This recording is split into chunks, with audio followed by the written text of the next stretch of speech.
Today we are going to Il Corso. This is located in SRP, Cebu City. Where are you going? Ramen. Ramen! Sa ramen! Hindi ko alam yung pangalan.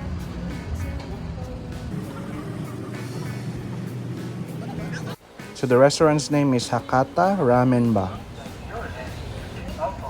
Il Corso turned their parking area into a food park. So sobrang daming options na kainan dito. They're like Cebu Mercado.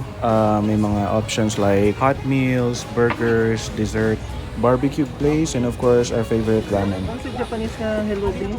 Konnichiwa. Amo da asa na nila burgers. Ano ka naman mas black man ko. Ay black ba? We went here on a Saturday and we arrived early, like mga 5 p.m.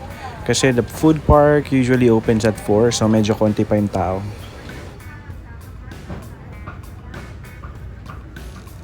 So our food, of course, I ordered gyoza and our favorite special ramen.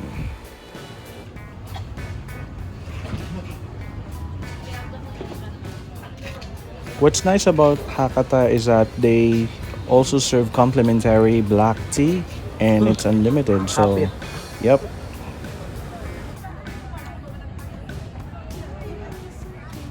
After eating, you can enjoy the view here. It's located by the seaside, so chill lang. And if you notice, medyo dumami na yung tao nung medyo nagdilim na.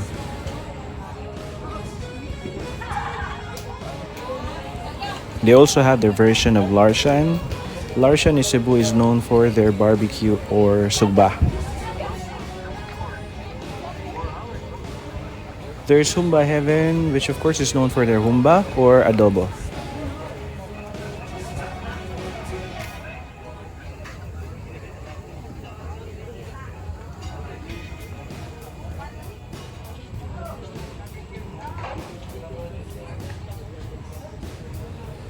And of course, Chixboy, known for their chicken, pork, and tuna panga barbecue.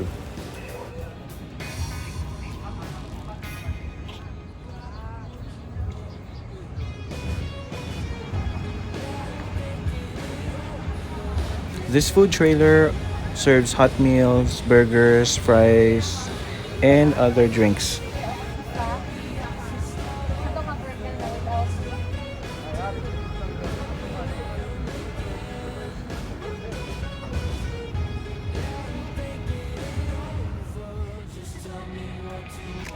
Welcome to El Corso! Corso. After eating, we decided to enter the mall and check out the other restaurants on the other side.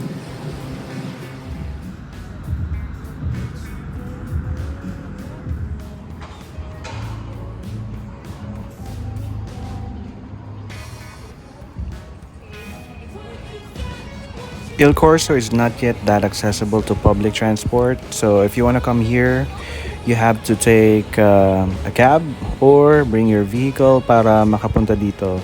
Kaya if you notice, medyo hindi ganun ka-crowded. Actually, the mall is still under construction, pero dinadayo na siya ng mga Cebuanos because aside from the food options, sobrang relaxing din ng view outside kasi sobrang in front of the sea talaga siya. So you can really relax and have a good time here.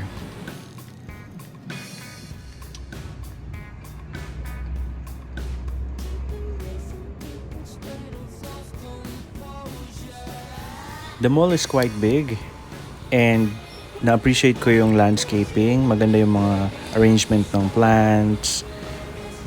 And the outdoor dining facing the view is a really good concept. We decided to get some dessert from Parilya. I just had green mango shake and my friends had shake then and halo-halo.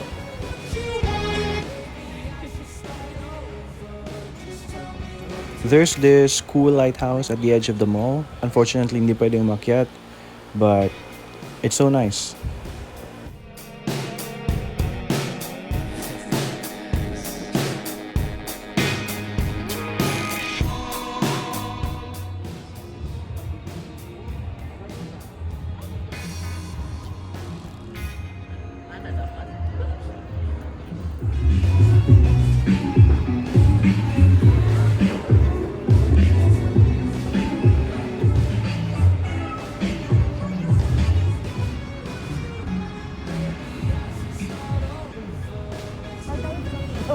That's it for today's video. If you haven't subscribed to my channel, please subscribe and hit that notification bell.